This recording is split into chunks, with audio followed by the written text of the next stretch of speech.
अजिबात नाही. हेडलाईन्स नंतर बुलेटिनमध्ये आपलं स्वागत आहे आणि यानंतर बुलेटिनमध्ये बातम्यांचा वेगवान पद्धतीने आढावा घेऊयात सिटी 60 मधून. सुनेत्रा पवार उद्या बारामती पोटनिवडणुकीसाठी उमेदवारी अर्ज दाखल करणार. सुनील तटकरे, प्रफुल्ल पटेलांसह राष्ट्रवादीचे मंत्री उद्या बारामतीमध्ये अर्ज भरताना उपस्थित राहणार. सुनील तटकरेंची माहिती. बारामती विधानसभा पोटनिवडणुकीचा अर्ज भरताना शरद पवार, सुप्रिया सुळेंनी उपस्थित राहण्याची विनंती करणार. राष्ट्रवादी प्रदेशाध्यक्ष सुनील तटकरेंची प्रतिक्रिया. दीर्घकाळ बारामतीचं नेतृत्व आदरणीय पवार साहेबांनी केलं. आदरणीय दादांनी सुद्धा विधिमंडळामध्ये केलं. संसदेमध्ये आदरणीय पवार साहेबांनी केलं, दादांनी केलं काही काळापुरता. त्यानंतर सुप्रियाताई करतात. त्यामुळे त्यांनी यावं अशी आमची त्यांनाही विनंती राहणार आहे. बारामती विधानसभा पोटनिवडणुकीसाठी उद्या काँग्रेस उमेदवारी अर्ज दाखल करणार. काँग्रेस उमेदवारी अर्ज भरण्यावरती ठाम. काँग्रेसकडून 4 ते 5 नेते उमेदवारीसाठी इच्छुक. आकाश मोरे यांच्या नावावरती शिक्कामोर्तब होण्याची शक्यता. बारामती विधानसभा पोटनिवडणुकीसाठी उमेदवार देऊ नका अशी काँग्रेस राष्ट्रीय अध्यक्ष मल्लिकार्जुन खरगेंना विनंती करणार. सुनील तटकरेंची माहिती. तर दादांचं व्यक्तिमत्व मोठं, निवडणूक बिनविरोध होऊ द्या, तटकरेंचं आवाहन. आदरणीय पवार साहेबांच्या पक्षाने उमेदवारी देणार नाही अशा वेळेचं अगोदरच घोषित केलं. म्हणून मी सुप्रियाताईंचे सुद्धा आणि आदरणीय साहेबांचे आभार मानलेलेच आहेत. उद्धवजींच्या सुद्धा चर्चा झाली. काँग्रेसजवळ आम्ही संपर्क करण्याचा प्रयत्न करतो आहोत. काँग्रेसचे अध्यक्ष खरगे साहेब यांच्याशी कदाचित आजपर्यंत आमचं बोलणं होईल आणि त्यांनाही आम्ही विनंती करणार आहोत. दरम्यान बारामती पोटनिवडणुकीबाबत उपमुख्यमंत्री सुनेत्रा पवार आणि उद्धव ठाकरेंमध्ये फोनवरून चर्चा. खासदार संजय राऊतांची माहिती. बारामती पोटनिवडणूक लढायची की नाही याबाबत कोणताही निर्णय नाही. बिनविरोध निवडणूक व्हाव्यात असा हट्ट चुकीचा असल्याचा सत्ताधाऱ्यांना टोला.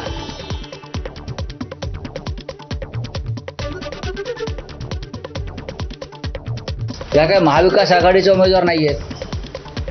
त्या भारतीय जनता पक्ष आणि अजित पवार गट असे त्या संयुक्त उमेदवार असतील. अशा वेळेला त्यांनी जरी चर्चा केली असती माननीय उद्धव साहेबांशी तरी उद्धव ठाकरे साहेब निर्णय घेतील. अद्याप कोणताही निर्णय घेतलेला नाही. पोटनिवडणुकीत मवियात कोणताही गोंधळ नाही. मवियाच्या अंतर्गत बैठक झाली. बैठकीमध्ये अजूनही कोणताही निर्णय नाही. खासदार संजय राऊतांची माहिती. राहुरी पोटनिवडणुकीसाठी आमच्या पक्षाकडून 3 उमेदवार इच्छुक असल्याची माहिती दिली. कोणत्याही प्रकारचा गोंधळ किंवा समन्वयाचा अभाव अजिबात नाही. दोन्ही पोटनिवडणुकांमध्ये माननीय शरद पवारांशी शिवसेना पक्षप्रमुख उद्धव ठाकरे यांच्याशी दूरध्वनीवर चर्चा झाली. बंधू अशोक खरातचा मुलगा नॉट रिचेबल. खरातच्या मुलाचा मोबाईल बंद असल्यानं तपास यंत्रणांनी खरातच्या निवासस्थानी शोध घेतला असता मुलगा त्या ठिकाणी नसल्याची माहिती. खरातचा मुलगा चौकशी टाळण्यासाठी गायब झाला का याबाबत शंका उपस्थित. बंधू अशोक खरातच्या जाळामध्ये अडकलेल्या पीडित महिला नैराश्याच्या गर्तेत 8 ते 9 पीडित महिलांनी मानसोपचार तज्ज्ञांची भेट घेतल्याचीही माहिती. विशेष पथकाकडून महिलांची अज्ञात स्थळी नेऊन चौकशी करत धीर देण्याचा प्रयत्न, सूत्रांची माहिती. बंधू अशोक खरात मुंबईतील पंचतारांकित हॉटेलमध्ये हवाला रॅकेट चालवत होता. सूत्रांची माहिती. हॉटेलमधूनच कोट्यवधी रुपयांची देवाणघेवाण होत होती. या हवाला रॅकेटचे दुबई कनेक्शन असल्याचीही सूत्रांची माहिती.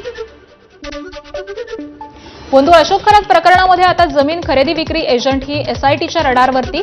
नाशिक, पुणे, अहिल्यानगर जिल्ह्यातील महसूल अधिकारी एसआयटीच्या रडारवरती असल्याची माहिती. जमीन व्यवहारामध्ये शासनातील अधिकारी खरातला मदत करत होते असाही संशय.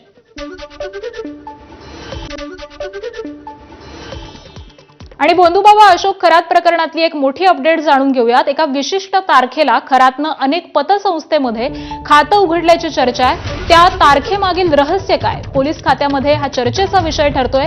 तर जी तारीख समोर आलेली आहे त्या तारखेला खरातनं खाते उघडलेले आहे का याबाबत सगळी माहिती ही पोलिसांनी काही पतसंस्थांकडून मागवलेली आहे. पतसंस्थांच्या चौकशीमध्ये अनेक महत्त्वाचे धागेदोरे हे समोर येण्याची विश्वसनीय सूत्रांची माहिती आहे. तर खरात प्रकरणामध्ये अनेक पतसंस्था, बँकांचे व्यवहार हे आता पोलिसांच्या रडारवरती आहे. आणि याच संदर्भामध्ये आपण अधिक माहिती जाणून घेऊयात. आमचे प्रतिनिधी शुभम बोडके सध्या आपल्यासोबत आहेत. शुभम, काय नेमकी अधिकची माहिती आहे? नक्कीच आकांक्षा, आपण जर बघितलं तर हा भोंदू अशोक खरात स्वतःला अंकशास्त्रातला तज्ज्ञ म्हणून मिरवत होता आणि त्याने ज्या करामती केलेल्या आहेत त्या करामती मागे देखील काही अंकशास्त्राचा अभ्यास त्या ठिकाणी खरं तर अधोरेखित होताना पाहायला मिळतोय.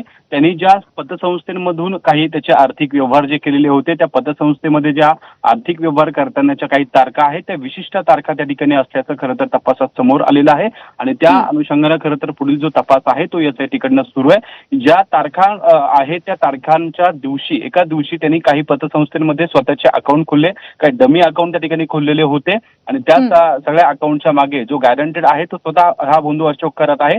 या सगळ्या पतसंस्थांमधले या तारखा आहेत त्या मागवल्या जात आहे की नेमके अकाउंट त्या दिवसाचे कोणाकोणाचे होते, त्यांचे आर्थिक व्यवहार कोणाचे होते, केवायसी कधी केलेली होती, या सगळ्या संदर्भातले या बँकांचे आर्थिक व्यवहार तपासून आता या एसआयटीच्या हाती काही महत्वाचे दोरे लागण्याची शक्यता आहे. त्यामुळे एकूण जर पाहिलं तर या अशोक खरातचे काही आर्थिक व्यवहार आहे त्या आर्थिक व्यवहार संदर्भामध्ये जो तपास सुरू आहे त्या तपासामध्ये देखील काही धक्कादायक माहिती ही समोर येण्याची शक्यता वर्तवली जाते. बरं, त्यामुळे या सगळ्याच संदर्भातले अपडेट हे तुमच्याकडून जाणून घेऊ. तुर्तास धन्यवाद शुभम या माहितीसाठी. आणि यानंतर पुन्हा एकदा बातम्यांचा वेगवान आढावा सुरू ठेवूयात. राष्ट्रवादीचे प्रदेशाध्यक्ष सुनील तटकरे आज सोलापुरात. यावेळी कार्यकर्त्यांकडून सुनील तटकरेंचं स्वागत. आज दिवसभरामध्ये पंढरपूर, अक्कलकोट आणि तुळजापुरात तटकरे देवदर्शनासाठी जाणार. मुख्यमंत्री देवेंद्र फडणवीस आज नाशिक दौऱ्यावरती. अखिल भारतीय संत परिषदेला उपस्थिती लावणार. कुंभमेळा नियोजन आणि विविध मुद्द्यांवरती या संत परिषदेमध्ये मंथन होणार. गडचिरोलीतील जमीन अधिग्रहणामध्ये जबरदस्ती केली जाणार नाही. शेतकऱ्यांना जास्तीत जास्त योग्य मोबदला देण्यात येईल. मुख्यमंत्री फडणवीसांचं आश्वासन. चारमोशी तालुक्यातील प्रस्तावित उद्योगासाठी 14 गावातील शेतकऱ्यांचं शिष्टमंडळ मुख्यमंत्र्यांच्या भेटीला. पुढची बातमी पाहूयात. धाराशिव जिल्ह्यामध्ये संध्याकाळी 7 ते 9 या वेळेमध्ये टीव्ही आणि मोबाईल बंद राहणार. मुलांचं अभ्यासाकडे लक्ष वळावं यासाठी जिल्हा परिषद अध्यक्ष अर्चना पाटील यांचा निर्णय. जिल्ह्याभरामधील 760 ग्रामपंचायती टीव्ही बंद उपक्रमामध्ये सहभागी होणार.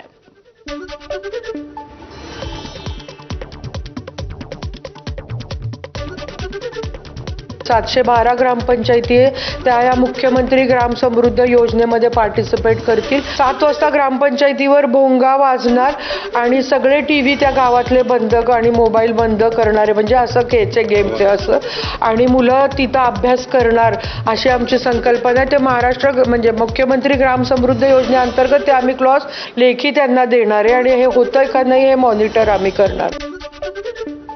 राज्यात मागील काही दिवसांपासून सुरू असलेल्या अवकाळी पावसाचा 29 जिल्ह्यांना फटका.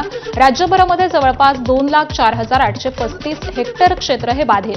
नाशिक, धुळे, अहिल्यानगर आणि जळगाव जिल्ह्यामध्ये सर्वाधिक नुकसान. कृषी विभागाची माहिती.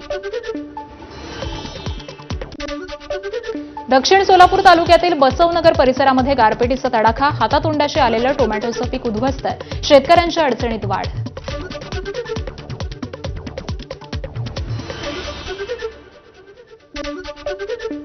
सातारा जिल्ह्यामध्ये गेल्या 4 ते 5 दिवसांपासून अवकाळी पाऊस आणि गारपिटीचा कहर. कलिंगड, गहू, ज्वारी, आंबा जमीनदोस्त. शेतकऱ्यांचं लाखो रुपयांचं नुकसान. कलिंगड पिकावरती रोटर फिरवण्याची वेळ. उपमुख्यमंत्री सुनेत्रा पवारांकडून नुकसानग्रस्त भागाची पाहणी. बारामती परिसरातील अवकाळी नुकसानग्रस्त भागाची आणि शेतीची पाहणी केली. यावेळी पणदरे गावामध्ये नुकसानग्रस्त शेतपिकाची पाहणी करताना शेतकऱ्यांशी संवाद साधला.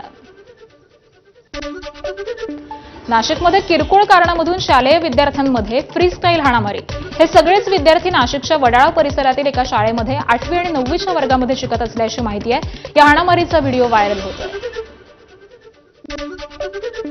नागपूरच्या अजनी चौकामध्ये फोनवर बोलत दुचाकी चालवणाऱ्या पोलिसांच्या गाडीची कारला धडक. अपघातानंतर कार चालकासोबत झालेल्या वादानंतर पोलिसांकडून कार चालकाला हेल्मेटनं बेदम मारहाण. घटनेनंतर डॉक्टरांकडून संबंधित पोलीस शिपायाविरोधामध्ये तक्रार दाखल. अकोल्याच्या कौलखेड परिसरामध्ये धारधार शस्त्रांनी 3 युवकांवरती हल्ले. धुरंधर चित्रपट पाहून आलेल्या 5 अल्पवयीन मुलांनी हल्ले केले. सीसीटीव्हीच्या आधारे आरोपींची ओळख. दोघांना अटक आणि सर्व आरोपी व्यसनाधीन झाल्याची सूत्रांची माहिती आहे. वर्ध्यात जुन्या वादातून मुलासह वडिलांवरती अल्पवयीन मुलाचा चाकून हल्ला. घटनेमध्ये मुलगा आणि वडील दोघांचाही मृत्यू. हल्ला करणारा अल्पवयीन हा मृतकाचा नातलग असल्याची माहिती आहे. भंडारामध्ये रिसॉर्टवरती अल्पवयीन मुलीवरती अत्याचार. 21 वर्षीय साजिद शेखनं 17 वर्षीय अल्पवयीन मुलीला प्रेमाच्या जाळ्यामध्ये ओढलं आणि त्यानंतर पवनी तालुक्यातील एका रिसॉर्टवरती नेत तिच्यावरती अत्याचार केले. आरोपी तरुणाविरोधामध्ये पोक्सोसह विविध गुन्ह्यांची नोंद आहे. नंदुरबारमध्ये गुजरातमधून होणारी गुटखा तस्करी पकडली. आयशर गाडीमधून 17,61,000 रुपयांचा गुटखा जप्त. महाराष्ट्रामध्ये गुटखा बंदी असल्यामुळे शेजारील गुजरात आणि मध्य प्रदेशमधून तस्करी होते. वाशिमच्या पाटणी चौक परिसरातील कपड्याच्या दुकानाचं शटर तोडून रोकड लंपास. चोरीची संपूर्ण घटना सीसीटीव्ही कॅमेऱ्यामध्ये कैद. याआधी चोरट्यांकडून काही ठिकाणी अशीच चोरी. पुण्यातील विश्रांतवाडी परिसरामध्ये भीषण अपघात. भरधाव कार डिव्हायडर आणि सुरक्षा भिंतीला धडकल्यामुळे घडला अपघात. अपघातामध्ये 4 जण गंभीर जखमी. जखमींवरती खासगी रुग्णालयात उपचार सुरू. ठाण्यातील तीनहात नाका परिसरामध्ये कालिका माता मंदिराजवळ कारला आग. पूर्व द्रुतगती मार्गावरील मध्यरात्रीची घटना. आगीचं कारण अस्पष्ट. सुदैवानं जीवितहानी नाही.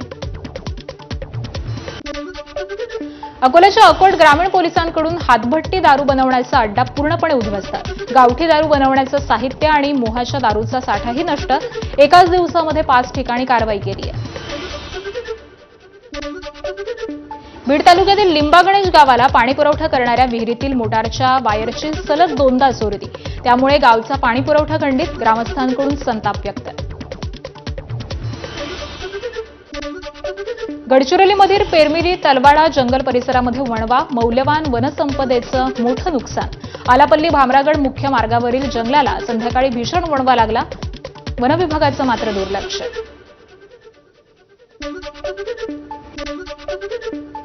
सोलापूरहून आता हैदराबादसाठी विमानसेवा. फ्लाय नाईट 1 या कंपनीद्वारे ही सेवा. 17 एप्रिलपासून सुरुवातीला आठवड्यातील 5 दिवसांची सेवा. सोलापूरहून दुपारी 3:20 तर हैदराबादवरून संध्याकाळी 4:50 विमान असेल.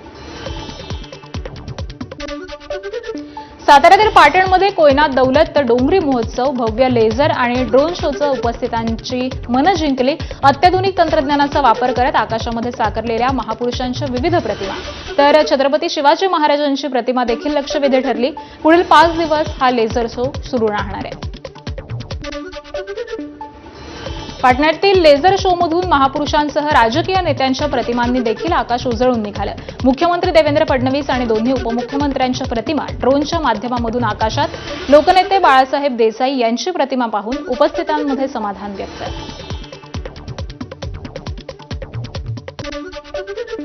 बीडच्या आष्टी तालुक्यातील धामणगाव इथल्या यात्रेमध्ये हिंदू मुस्लिम एकतेचं दर्शन. हनुमान जन्मोत्सव आणि सय्यद हसन साहब यांच्या यात्रेला सुरुवात.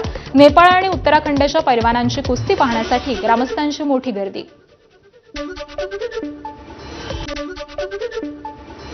सांगलीत कृष्णा नदीमध्ये आजपासून 3 दिवस रंगणार अखिल भारतीय कनोईंग कयाकिंग स्पर्धा. चंद्रकांत पाटलांच्या हस्ते उद्घाटन. स्पर्धेमध्ये 40 विद्यापीठातील 685 खेळाडू सहभागी झाले.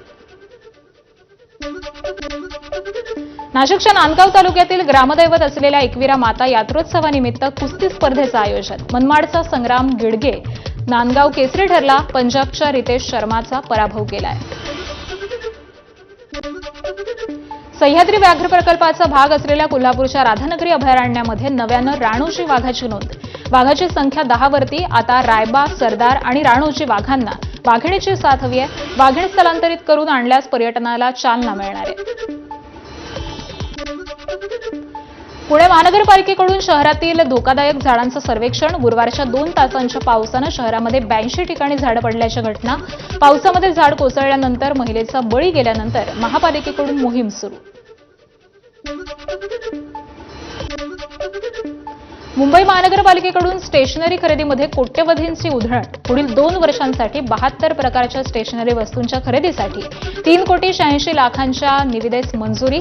इतक्या मोठ्या खरेदीवरती प्रश्नचिन्ह उपस्थित होण्याची शक्यता. हार्बर रेल्वेच्या पनवेल सीएसएमटी अप आणि डाऊन मार्गावरती आज सकाळी 11:05 पासून संध्याकाळी 4:05 पर्यंत मेगा ब्लॉक. तर हार्बर रेल्वे मार्गावरती पनवेल ठाणे सेवा बंद. ठाणे नेरूळ आणि वाशी सेवा मात्र सुरू. पश्चिम रेल्वे मार्गावरती वांद्रे आणि मुंबई सेंट्रल माहीम दरम्यान आज सकाळी 10 ते रात्री 10 वाजेपर्यंत मेगा ब्लॉक. वांद्रे टर्मिनल्स आणि वांद्रे स्थानकादरम्यान 5व्या मार्गिकेवरती 22 क्रमांकाची क्षमता वाढवण्यासाठी हा मेगा ब्लॉक असेल. रेल्वेच्या ताफ्यामध्ये लवकरच नवीन अत्याधुनिक डबे जोडणार. प्रवाशांच्या सुरक्षेसाठी आणि सुविधा वाढवण्यासाठी रेल्वेची नवीन डिझाईन. सध्याच्या कोचला अपग्रेड करून सॅम्पल कोच तयार. पश्चिम रेल्वे मार्गावरती 15 डब्यांच्या नव्या 17 फेऱ्या एप्रिल अखेरपर्यंत प्रवासी सेवेमध्ये दाखल होणार.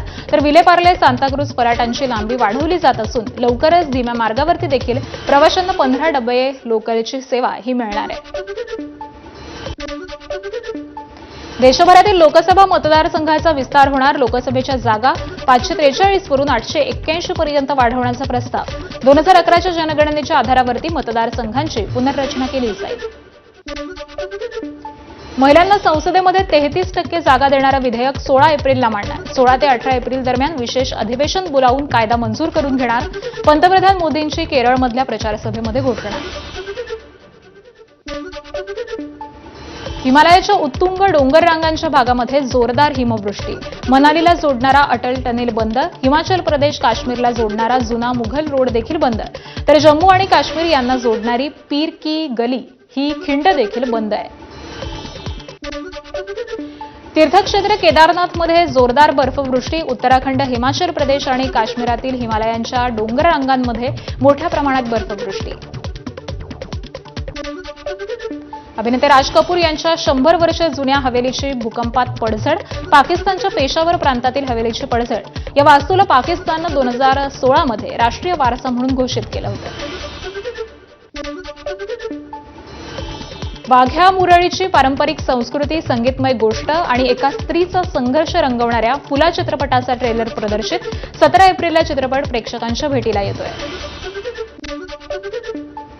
हातपाय गमावलेल्या पायलनं विश्व तिरंदाजी पॅरा सिरीजमध्ये जिंकलंय सुवर्णपदक. विश्व क्रमवारीमध्ये नंबर 1 तिरंदाज असलेल्या सुवर्ण विजेती शीतल देवीचा पराभव केला. पायलचं हे शीतलवरील वर्षभरातलं दुसरं यश आहे. अमेरिकेच्या नासा या अंतराळ संशोधन संस्थेने आर्टेमिस 2 या चांद्र मोहिमेदरम्यान टिपलेली पृथ्वीची मनमोहक दृश्य समोर. चंद्रावरती पोहोचण्याच्या सवारीमध्ये अंतराळवीरांनी पृथ्वीचे काही फोटो हे सध्या व्हायरल केले. आणि यासोबतच बुलेटिनमध्ये एक छोटासा ब्रेक घेतोय. पाहत रहा एबीपी माझा.